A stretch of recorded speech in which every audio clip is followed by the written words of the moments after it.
Welcome back to our Fostering and Adoption podcast with Nikki and Larry. Hey, y'all. So today we're going to actually, Larry, discuss the scary truth about Our decision to foster. Our decision to foster. So as we know, it was a lot.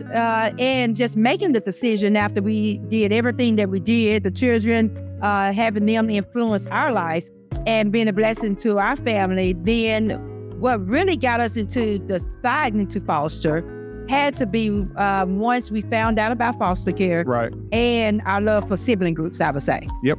Since we had 3 boys. Right. So, and just the different things that we saw the children that came to our house struggle with, being away from their brother, being away from their sibling was just as hard as being away from the parent. Well, that's true. So once we found out about fostering care, we decided to foster, or we thought we were ready to foster. And we took a little journey on making that decision. So tune in to kind of to hear what you don't hear about deciding to foster, and just the scary truth that's out there. There are a lot of myths, but there's a lot of truth in the scariness within this space. Right. So tune in. Join us.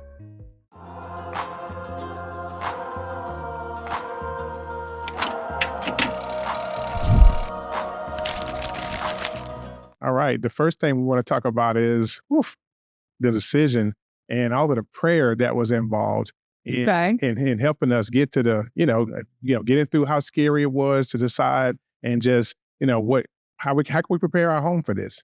Okay. Well, when we talk about scary, we have to break down what is so scary. Thinking about, of course, we pray first on everything. That's just our life, and we had to learn that quick. Right. So that's the first thing that we do, because we know what's out there in the world. It's scarier than what we're facing half of the time, all the time. So one thing that we did when we found it, thinking about fostering, it wasn't as scary to us when we were taking in kids that we knew. No, that felt natural. Right. That was just what we do. About them. Right. We knew something about them. We knew what school they attended. Right. We knew where the parents live or the family live. But taking in strangers. Right. Kids that we don't know anything about. Right. Right. And that's, I think, is the scary thing for most people. That's true. Because they're taking in someone they don't know. So you don't know if the parents are going to come get you. You don't know if the child's going to get you. Not too much. Right. You don't know. Well, we're going to talk about, we said we're going to get to the nitty gritty. So we're not going to, sugarcoat anything. So you just going to say it like it is? We're going to say it like it is, because you don't know these kids that you're taking into your home. No, that's absolutely true. And the biggest thing is you don't know where they came from. Or what they've been through, for that matter. Right. Or what they have on there. That's true. Uh-oh. Okay. So we did a lot of praying. We prayed about, Lord, are you really telling us this? Hey, I know, right? Why did you say me? Right. And the biggest thing is that our boys are already in high school. So we were about to be those empty nesters. Yeah, we almost made it. We almost made it. Almost. We planned all of our life, getting married young. We got married at 19, got married at 21. Yep. Came together and said, okay, let's do this thing. This is our plan. Right. Wrote it down. Right. We put it on, some of us put it on mirrors. We check it off. The bucket list was looking good. By the time we got 30, it looked great. Right. So we're like, we can do this. Yep. And then all of a sudden, around right before that 40-ish chain got. And he was like, oh, that was good. That was great. Good. Congratulations. Yeah. Good job. Yeah. We wanted our kids in the summer. We had 3 bio boys. I was in education. So of course, they had to be born May, June, July. And we did it. And God really did schedule it for real. For real. And God allowed us. That's what's so funny about God. He allowed us to think we were doing something. Yeah. So we checked all that off. We were about to become empty nesters within 2 to 3 years or so of graduation of the last baby boy graduating. Right. And then had this idea about fostering. Yep. Why did God show us all that? Right. Well, then he yanked the rug from under our feet. Right. So no more empty nesters. The decision was made. We were going to foster, but how do we go about it? We started talking to different agencies, because before you foster, you actually have to go to interest meetings. Correct. So we went to the interest meetings. We listened to the interest meetings. Okay, here's for the disclosure. we didn't like a lot of them. Nah. And the reason we didn't like them is, first of all, we struggled it. Why are people getting paid for doing something God told them to do? Right. So we didn't understand about the reimbursement. And that was it should have been great to us since we were coming out of pocket. But it was kind of scary to us. Maybe it's just the way it was presented. Right. Or maybe who we were sitting by in the agency. That's true. That's true. Just me because they had all these formulas and ideas about if you take this child with this behavior, then you can get this. And we're thinking like, hold up. Right. We're trying to diffuse behaviors, not encourage them. Right. Behaviors and encourage them come act up in our house and serve our walls and all these things. So that was scary to us, the agency meetings, the interest meetings, because you have people in there that's not in there with the same intentions you are. No. Okay. It was about the dollars and the cents for a lot of people. Right. Yeah. So I didn't have to say anything. Larry was like, oh, this not for us. Nah. So we had this brave idea, wonderful idea. Well, we'll just keep doing what we're doing. And we're going to do it out of our pocket. Y'all know broke, right? Right. Real fast. Real fast. We're going to save the world with our little $10 to $15. All this money out there they talked about, we don't need it. We're going to just use our own money. Right. And we did. Yep. And then God said, you finished? You finished? Right. You finished. You done? Yeah, no nails. So I'm like, oh, zero. Wait a minute. Hold up. But yeah. Okay. Back to the story. So the reality of it was that we did need the state assistance in order to take care of the children in the manner that they deserve. There you go. Now, we can do it the ransom way and make sure you have some good meal, right. Some clean clothes. There you go. Right. But we couldn't take care of their health. We can't get around that. We were barely take care of medical health. That's true. So with the 3 boys that we had, so therefore, there were benefits to it. The benefit to fostering would be to make sure the children get what they need and what they deserve. So they needed medical help. They needed dental. Oh, yes. Dental. Big time. We'll get into that. Oof, yes. So therefore, that's one thing that fostering did help. That helped make the decision that we were going to foster. That's correct. Because we knew that we didn't have everything that they needed. That's true. Okay, so we visited those agencies. We did probably about 2 or 3 of them. We decided on a wonderful agency. Right. That we didn't sit next to anyone in that interest meeting that actually let us know how to go around the system. So we felt good. Right. And once we did that, we signed on with that agency. The paperwork was crazy. Have you ever signed for 3 homes at one time? Because that's what it felt like. That's it. That's it. Yeah. And that was just the paperwork to turn in your applications. Oh, right. That wasn't even the paperwork to get certified. It was the home visits and the trainings and Right. This stick of paperwork just to say who you were, your name, and why you should foster. Yes. So we did that in the summer. Right. Because everything. What I tell y'all about May, June, July. It used to be a thing. If it's going to get done, that's the time. It got done. Right. So we did all our paperwork at the end of May, beginning of June, turned it in. Before we actually decided, yes, we're going to turn that thick package in, we went on a visiting tour of foster homes. All of our own idea. Yes. This is not a thing, but you can make it a thing. When you make a decision, you have to make sure it's right for your family. Correct. So we needed to know what this looked like because we've never seen it. We didn't know people. We didn't know any foster parents, did we?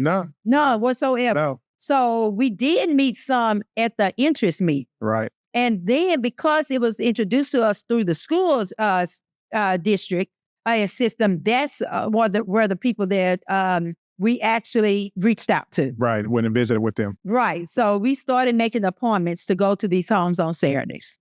Whoosh. Y'all saw some good homes. Yes. Some good homes. And we saw some not so good homes. Yeah. The not so good homes had 8. At this time, you could actually foster and have. Oh, yeah, that's right. You can have up to 12 in there. Yep. You could have up to 12 a lot of children in your home and foster at one time. Yes. It's currently 6. I don't know what's going on with our lab today, but it's currently 6 people, 6 children in your home that you can foster. But at that time, it's 12. Right. Just imagine. Okay. Yeah. So when we went into the homes, there were like 8 kids in one room, and that's no joke. 8 kids. They had lockers on their walls to use dressers. Y'all, we didn't stay in that home long because our biggest thing was that we wanted to feel like a home. Yeah, we wanted it to feel like what a typical home should be for a child, at least as we imagine anyway. Right. At least the ones that we took care of. Right. We felt that we did a pretty good job. I think so. The children who came in our house, all children going to, go through the rebellion, go through the, that's natural. You're not my mama. That's natural. You're not my dad. Well, they never said you're not my daddy, did they? It was always, you're not my mama. No. But they loved Mr. Larry. I'm a fun guy, what I say. Right. I guess Miss Nikki talked too much, or Miss Nikki had too many rules, or maybe Miss Nikki used her finger too much. I don't know what it was. But they always, then came back. We had our ups, we had our downs. That's true. But at least we knew they understood that they were loved. Right. They knew that it came from a place of love. Right. So we wanted to make sure any child that came into our home felt that same kind of love. We didn't want a locker set on the wall where they just put their clothes in. Now, if it was a locker set, it was for toys. Yeah. Oh, man, you had to separate the toys. We did. We didn't do that one time. The kids thought it was cute, and I curved up and paint wrote up their names, and they decorated like it was a homecoming locker or something. We did that for a group of children, but there wasn't a dresser. That's a different type of story. That's true. So they had tons of bunk beds. Do you know that they actually have bunk beds that are 3 high? 3 high. 3 high. Woo. So I didn't know if it was a jail situation we were trying to assimilate or a home. So we just listened and smiled and said, thank you. Oh, no. Before we said thank you and left out the kitchen. Remember the locks. Oh, wow. On the pantry doors. The food was on lockdown. You hear me? Yeah, because oh, my goodness. You didn't want them just going in and getting food at any time. Right. Okay. Now, everything that we're talking about, we understand now why. Why? Right. But then... that was different. That was an eye-opener. Yeah, it didn't make sense whatsoever because they locked up the kitchen doors, the kitchen cabinets, and the pantries. Right. But the children had to ask for permission to get everything but water. Right. So that was a little different. So we left their home and said, thank you, for your time. But then, they also had places in their home they couldn't go. Yeah. Yeah, there were rooms off limits in that home that a child could not go into. Yes, and those rooms had locked doors as well. Right. So we didn't want to emulate that home. Right. So we went to other homes, and we did find out in other homes, it was so nice. I mean, you walked in and you looked like a model home. Right. It looked like somewhere you wanted to purchase, something you wanted to purchase. Correct. So they, had the names on the door for the kids. It was very inviting. Right. It was inviting. Some of the homes even had a foster child and a bio child in the same room. Right. And the children could just go around. In those homes, you could tell the difference with those children as we toured as well. Right. I mean, the children were excited to show us their bedroom, to show us their playroom, to show us outside. Now, that first home we talked about. Yeah, they were kind of cold, but I understand why. We were all sitting there like, don't leave. Right. None of y'all want to leave. Don't leave. It was like, do they have a sign behind their back or something? So we didn't know quite what to do with that home. But we did see some great homes that helped in our decision. Right. Helped us to make the decision to foster that, yes, this is okay. Well, that came down to us having to talk to our boys. Yep. Because we have 3 high schoolers at home. Yep. Junior high schooler, high schooler. Yes, and they were all in high school. Oh. When we started foster girls, they were all in high school. Ooh-wee. And with that, now we had nephews in our home that would come and visit, and one of them, that was, he was in junior high. But did he live here? He thought he did. Right. He was there before, after school, for about 3 hours, he eat up peanut butter and jelly sandwiches. Oh, yeah. So, we're talking about we're not going to talk about that band. But okay, so we had to talk to our children. And when we talked to our children, we had a whole speech planned to let them know what foster care was, to tell them about the system, to inform them that there are children that came from hard places that we wanted to take into our homes. We had this whole speech. Yep. Ready. We were going to sell them. We were going to pitch it. We were going to sell it to them, boy. They looked at us. They explained to us. Right. They already. The camera. Right. So how they find out before we did? They told us about people in their schools. You're right. They told us about people in their classrooms. They told us, well, haven't we already been doing that? We didn't know. Wow. And all. But never take for granted what your children see and what your children know. And what they hear. That's right. Because our kids are ready for it. They already knew it. I mean, the only question they have for us is, how many we're going to take in? We're like, wait, back up. It's not happening next week because they're so used to, I guess, it looked like it was impromptu, but it was God. So they just looked like us, they were used to us rather bringing kids home. Right. We didn't have any in the car. We didn't have any in the front porch waiting for them. We were just simply trying to have a family meeting. Right. So that meeting went a lot better than we thought. Yep. So the next morning, and in our family, we've always started out, even in my home growing up, every morning we have family prayer. Right. So we called the boys in that next morning to have family prayer. And we take turns praying. And it was our baby's boy turn to pray. Yep. He prayed for the three foster boys.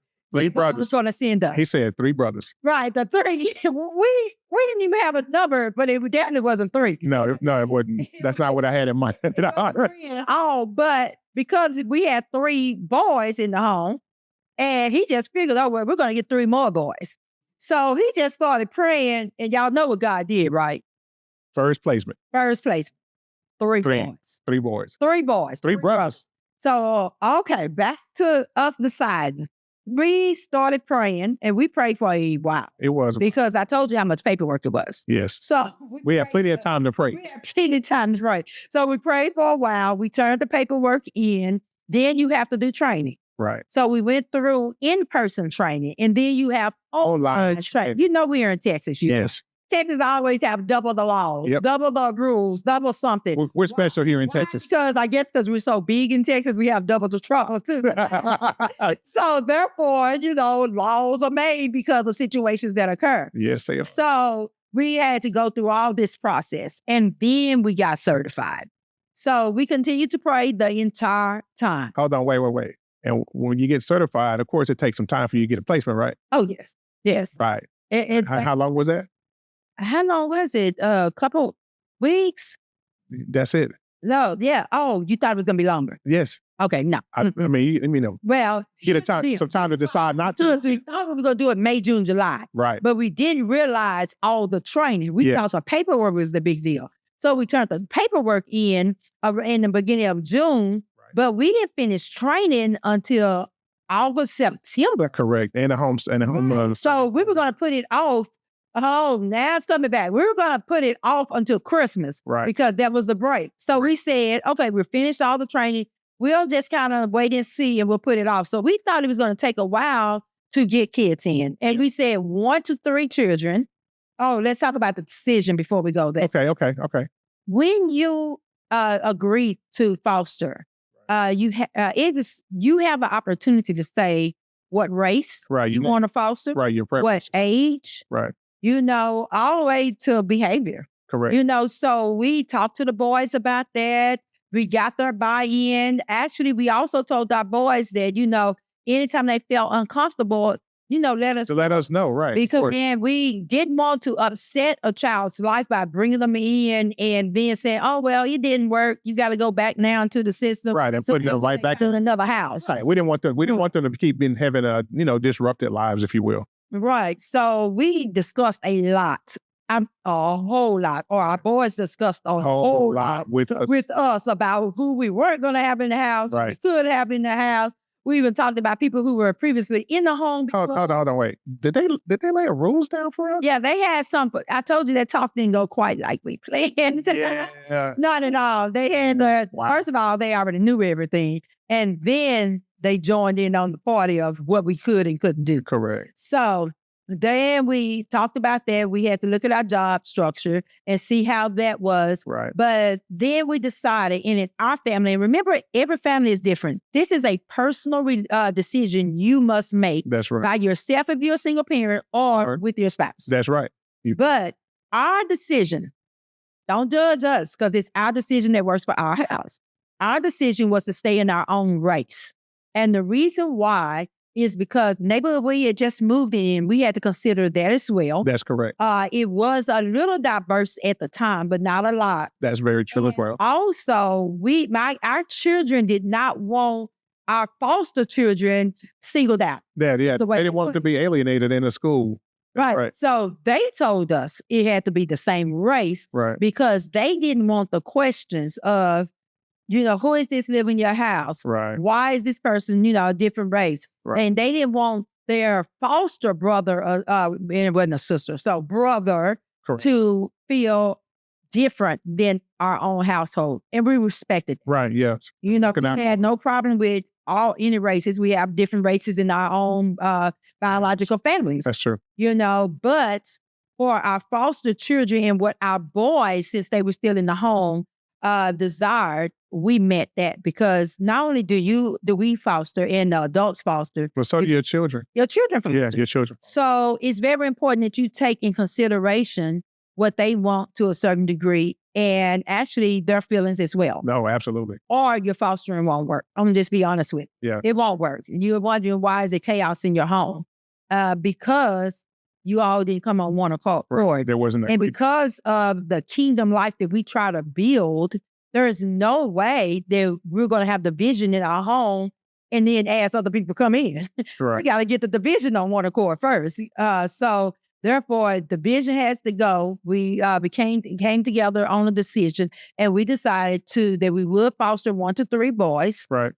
School ages. How long go back? 1 to 3 boys. School emphasis on 1. Right. 2, 3 boys. And school age. And the biggest thing for me was that I didn't want anyone that potty in the bed. Oof. Yeah, that was so we could deal with behaviors. Right. But had to be potty trained. Had to be potty trained. Yep, that's true. I didn't even like my own bowel children not being potty trained. So at 1 year old, May, June, July, they had to sit down on that potty chair until something came out. Not too much. Oh, okay. I'm sure. It's a different day and time. You can't. Well, back then, it was on. They had to potty, and they had to sit there until they potty. Okay. They said boys are hard to train. Not those 3. Because they were trained before we met. I went back slow. They couldn't talk much, but they could potty. They couldn't say potty, but they could get there and take care of business. She's not lying. So therefore, the child had the potty. Yep. Okay. So finished the certification process. We got the first 3 placements. They all came at one, first of all. Like Larry said, we were going to wait until the holidays, Thanksgiving, Christmas. So we thought. But they called us October 1st. Right. October 1st. And when I say October 1st, I'm talking about like 1 a.m. October 1st.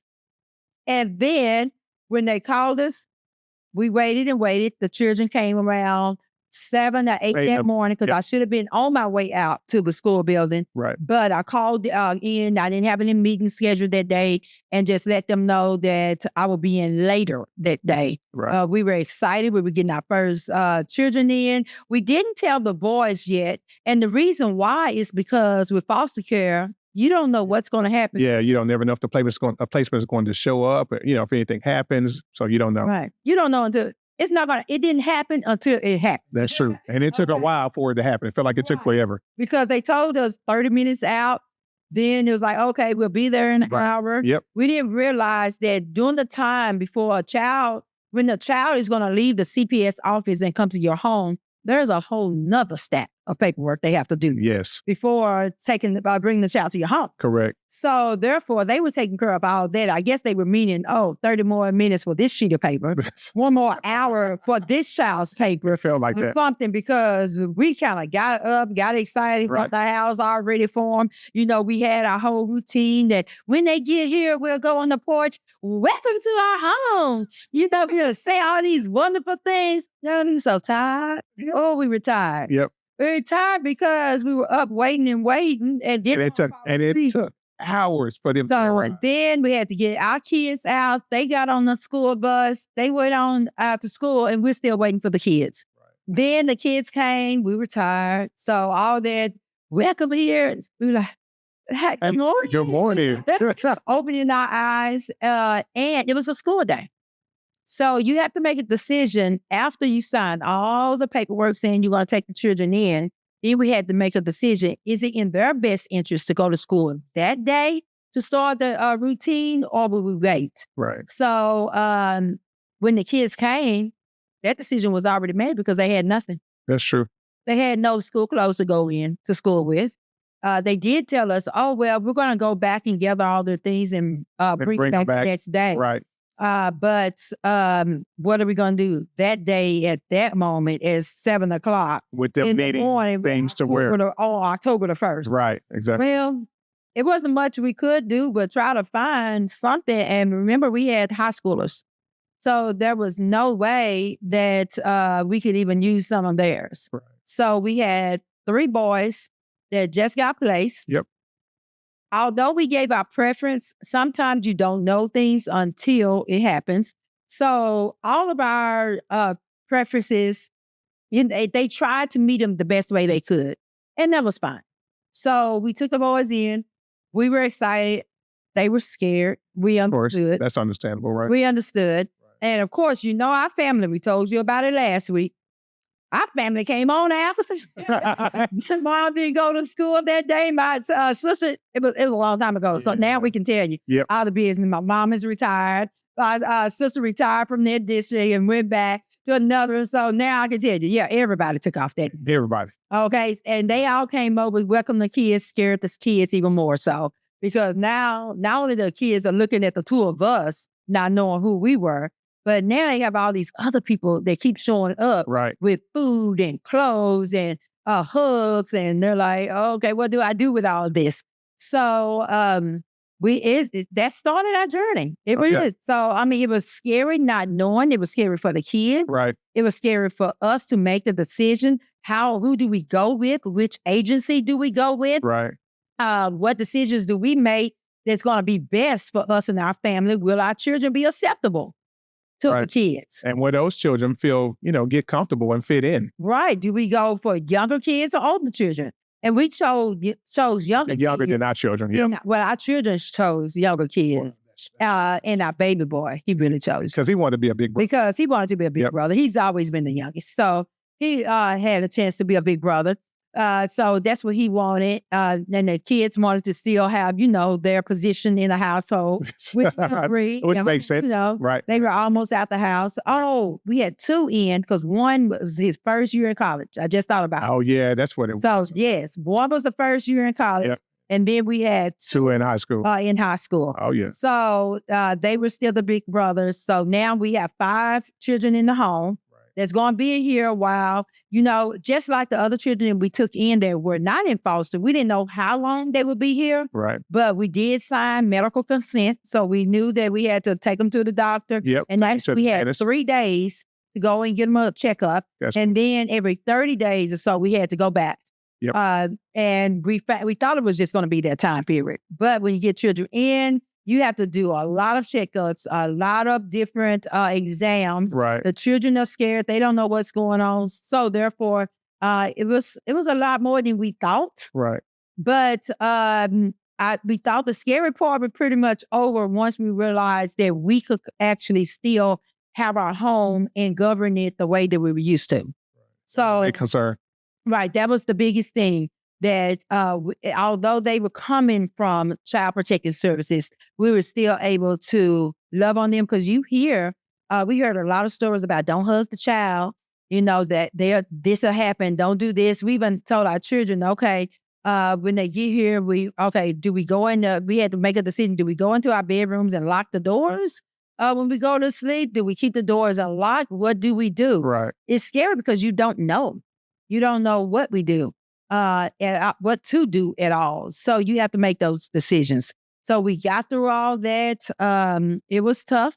It was different. I'll tell you that. It was so tough, different because those little boys that we took in, they came with their own opinions. That's true. They came with their own personalities. It's very true. And they could talk, y'all. Yes, they could. So it wasn't just us talking to them, telling them, our expectations or their privileges or what they can do. They had things to say about it too.